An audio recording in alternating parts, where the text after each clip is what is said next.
Hey guys, sorry I couldn't be here today, but today we are going to do a packet on Unit 7, Day 1, which has to do with geometry. It's the beginning of our geometry. So Unit 7, Day 1 is getting into points, planes, angles, all that good stuff. Our objective today is you're going to learn how to solve problems that involve angle measures and angle measures formed by parallel lines and transversals. So let's start first with our warm-up to get us introduced into this. Y'all have had geometry before, so this should be a very simple day for you. All right, or a good refresher. Number one, from the warm-up, how many degrees are in a circle? Everybody should know that. There are 360 degrees in a circle.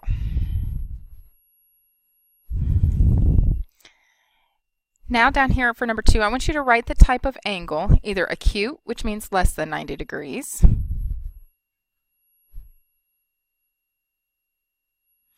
obtuse, which means more than 90 degrees, or right angle, which equals 90 degrees. So for this first one, it's smaller than a 90-degree angle, so that is acute. It's a acute angle. This one is less than 90 degrees, so that's also acute. This one looks like it is a right angle, so that's a 90-degree angle, so that's right. This one, again, is smaller than 90 degrees, so that's acute. We got a lot of acute angles.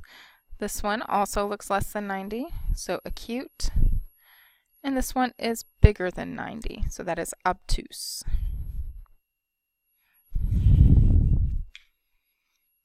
Okay.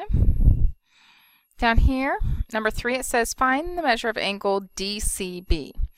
So whenever they tell you angle DCB, C is your vertex, that's the middle letter, but I think of it like a map. Angle D to C to B is this angle here.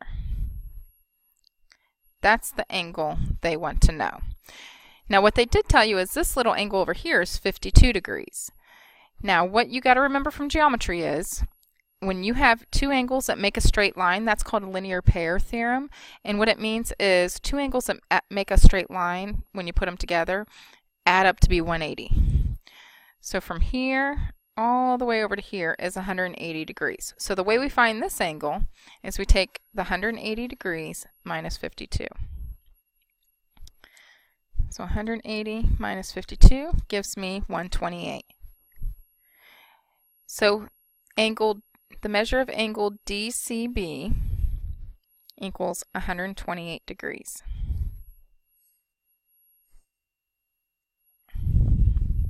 Okay, so just remember, two angles that make a straight line, they add up to be 180. If I know one of them, I can find the other one. Just 180 minus the one that we know. All right, that's your warm-up. I'm telling you, today's notes are going to go quick, and they're super easy. All right, points, lines, planes, and angle notes. So there are how many degrees in a circle? We just said on our warm-up, 360 degrees. There are blank number of degrees in a straight line. We just figured out, based on that last problem, that there are 180 degrees in a straight line. Example 1, we have a clock. It says the hands of a clock move from 12 to 2 o'clock. How many degrees does it move? So it's going from here to here. So a way we can figure that out is, since there's 360 degrees in a circle, and this is broken up into 12 parts, I can find out each time it moves to a new number, how many degrees that is. So I take 360 degrees divided by 12. 12 goes into 36, 3 times, so 30 degrees. So when it moves from 12 to 1, it goes 30 degrees. When it goes from 1 to 2, it goes another 30 degrees. So adding both of those 30 degrees, we get 60 degrees is how much the clock moves.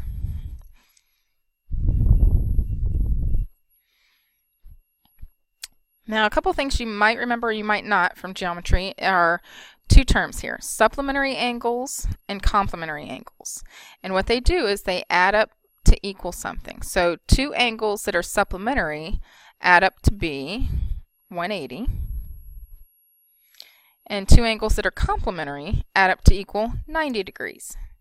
Now the way I remember how to remember these is C comes before S in the alphabet and 90 comes before 180. So that's my personal way of remembering as to which one's which. So if two angles are said to be supplementary, then that means their totals add up to be 180. So if I had an angle that's 30 degrees and an angle that's 150 degrees, those would be supplementary angles. If I had an angle that's 30 degrees and an angle that's 60 degrees, those would add up to be 90, so those angles could be called complementary angles. Example 2. In the figure below, find the measure of angle X. It should happen next there. I'm sorry it doesn't. So we're trying to find that angle there, the one that it gave a variable to. So what we can see from the diagram is this little box right here means that that's a right angle. And we know that right angles equal or add up to be 90 degrees. So these two angles added together equal 90 degrees. So X plus 62 equals 90. So we can find that angle X by getting X by itself. Subtract 62 from both sides. Get X equals 28.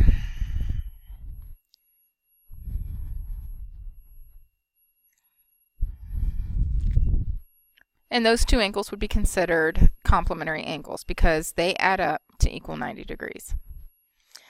All right, on example 3, in the figure at the left, angle AOB, that's the straight line, is, so they're saying from here to here, is 66 degrees greater than angle DOB. Now, we don't know what angle DOB is, so I'm going to give that a variable. We'll call it X. But we do know that this angle AOB, this straight line, is 66 degrees greater than that one.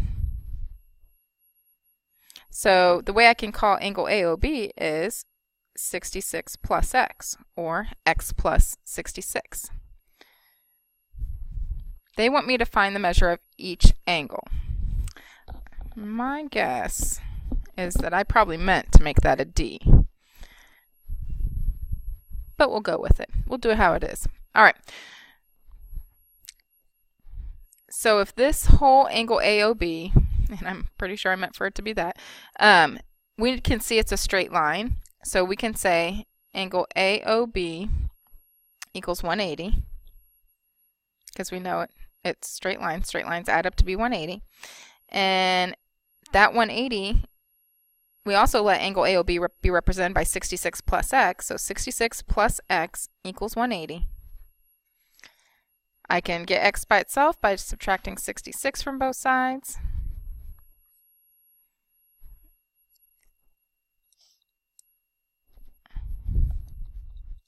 And we get 114. So now the diagram is not drawn to scale because 114 degrees would be greater than 90. So, but we're going with it. So this angle is 114 degrees, and then angle AOB is 180. All right. Next problem. We've got a protractor. So we got to learn how to use a protractor, how to measure the degrees of an angle that we're seeing. It says, tell the measure of the following angles, label them obtuse, acute, right, or straight. So a straight angle is just a straight line. All right, the measure of angle COA, and I'm going to try to use different pens so we can see different colors. So I'll put a star. I'm going to do blue for COA. Angle COA is this angle here. So notice how the numbers on the bottom of this line as we come around get bigger and bigger as we go up. So this would be 0, so going 10, 20, 30, 40, 50. So angle COA is 50 degrees.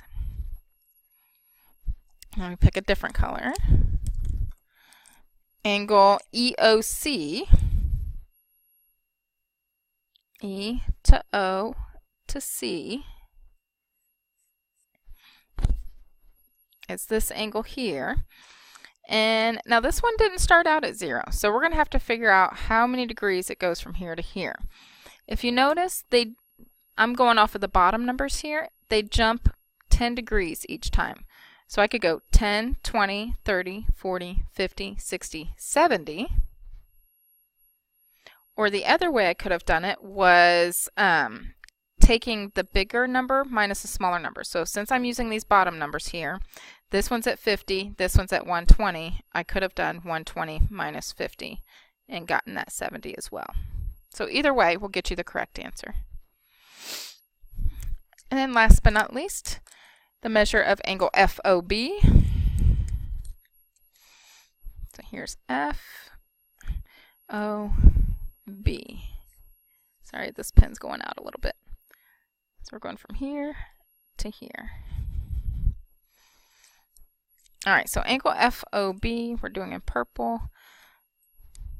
Again, I can do it the same way I did EOC. I can count by tens, going over 10, 20, 30, 40, 50, 60, 70, 80, 90, 100, 110. Or I can take the bigger number 140 minus the smaller number 30. And you see we still get 110. Either way will work. You do what's best for you. Okay, something I have drilled and drilled and drilled into my geometry kids' heads is that vertical angles are when you have two lines intersecting, opposite angles are congruent. The angles on opposite sides are congruent or equal.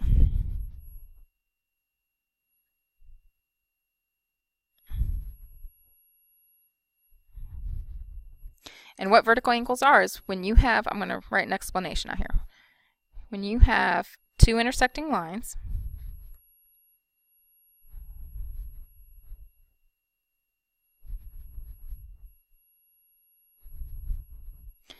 they make four angles. The opposite angles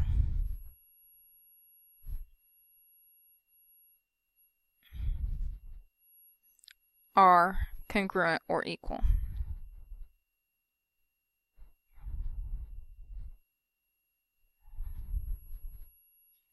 So these two angles are congruent or equal, and these two angles are congruent or equal to each other. So these two are equal to each other, these two are equal to each other. So on this example 4, it says, what are the measures of angles X, Y, and Z? So we can find this out. We know this angle is 76. Here's our two intersecting lines. Oops, that's a horrible way to highlight. So we know this angle and this angle are equal to each other. So if this is 76, then this is 76. So angle Y is 76 degrees because they're vertical angles.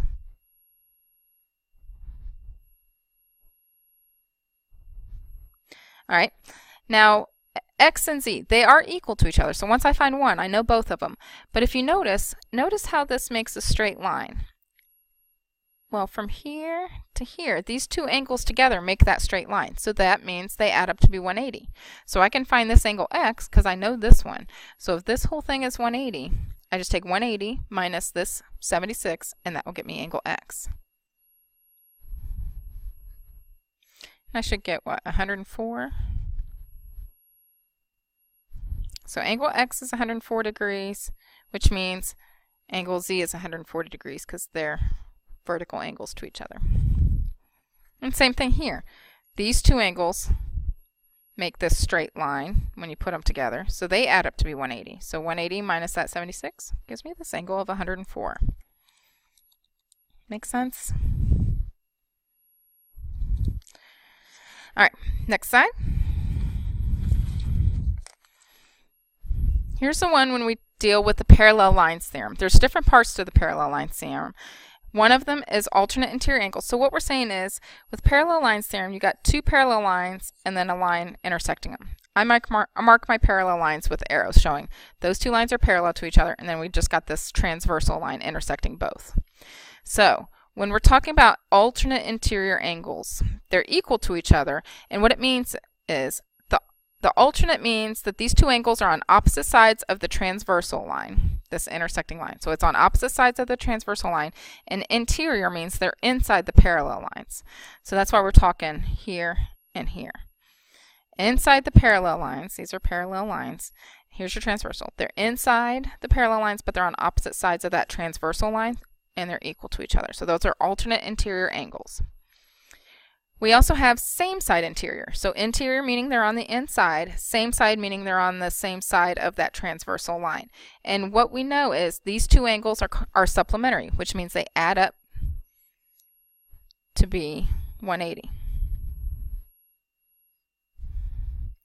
So if I know one of these, let's say this one was 30 degrees, then that means this one would have to be 150 because they would add up to equal 180 degrees. All right, next you have alternate exterior angles. So again, alternate meaning on opposite sides of the transversal, and then exterior this time meaning on the outside of the parallel lines. So on the outsides of the parallel lines, opposite sides of the transversal, and what we know about these is that they're equal. So this angle equals that angle. Same thing with these. These are alternate exterior angles as well. They're equal to each other. And up here, these two are alternate interior angles. Let me put little dots where they're at. Those are alternate interior angles as well, and they're equal to each other. And these are two same side interior angles, and they also add up to be 180. All right. And then we got same side exterior angles are supplementary. So on the same side, so understand anytime they say same side or they're on the same side of this transversal, well, never mind, I can't say that. So when they're on the same side of the transversal but they're exterior, they're also going to be supplementary, so they add up to be 180. So same side interior add up to be 180, same side exterior add up to be 180. And then last but not least, we've got the corresponding angles theorem, which means if I've got two parallel lines, let me mark these parallel, and a line intersecting them, transversal, then corresponding angles means angles that would be in the same spot. So like if I pick up this group of angles and set it on top of that group, they would land right on top of each other. So that's what we call corresponding angles, and they are equal to each other. So using that information, let's find out what all these angles are. It says in the figure, two parallel lines are intersected by a transversal. So here's our parallel lines, here's our transversal. They tell me that angle 7 is 35 degrees. So that one's 35. And they want me to find all the other angles. This is my favorite kind of problem. So I first start off with vertical angles. Vertical angles is when I have two intersecting lines. You see them here. And it's the opposite angles that are equal to each other. So if angle 7 is 35 degrees, then angle 6 is 35 degrees. So I'm going to mark that. And then I also know that corresponding angles are equal to each other. So here we were talking about corresponding angles being basically in the same spot. So this angle 7 is in the same spot as angle 3. Those are corresponding angles. So angle 7 is in the same spot as angle 3. So they're going to be equal to each other. And if you notice, 3 and 6 are alternate interior angles. They're on opposite sides of the transversal and they're inside the parallel lines. So they're equal to each other. So another reason why 3 is 35 degrees. Then angle 2 is a vertical angle to angle 3. So it's equal to it. It's also a corresponding angle to angle 6. So it's equal to it. So 35 degrees. Now, that's the only ones that are all 35 degrees. Now we've got to find the other ones. So if you notice, if I just look at angles 1 and 2, they make a straight line, right? So they add up to be 180. So I can find angle 1 by taking 180 minus the 35. And that should give me 145. And it does. Now if angle 1 is 145, then angle 4 is 145 because those are vertical angles. You see the two intersecting lines, they're on opposite angles. So angle 4 is 145. And then angle 4 and 5 are alternate interior angles, so they're equal to each other. So that's 145. It's also a corresponding angle to angle 1, which is 145. So that's just another reason why it's equal to it. And then angle 8 is a vertical angle to angle 5, so it's equal to it, so it's also 145 degrees. And you got all your angles figured out. All right. what I want you to do is attach to this packet. You can see your homework assignment is right here. Add to the book. You can use the books in the back if you need. I also have the closure attached. So do that. Do your homework. Whenever you finish, turn it all in to the sub if you get it done before class ends. If you don't get it done before class ends, then take it home and turn it in to me next class. All right, have a wonderful day.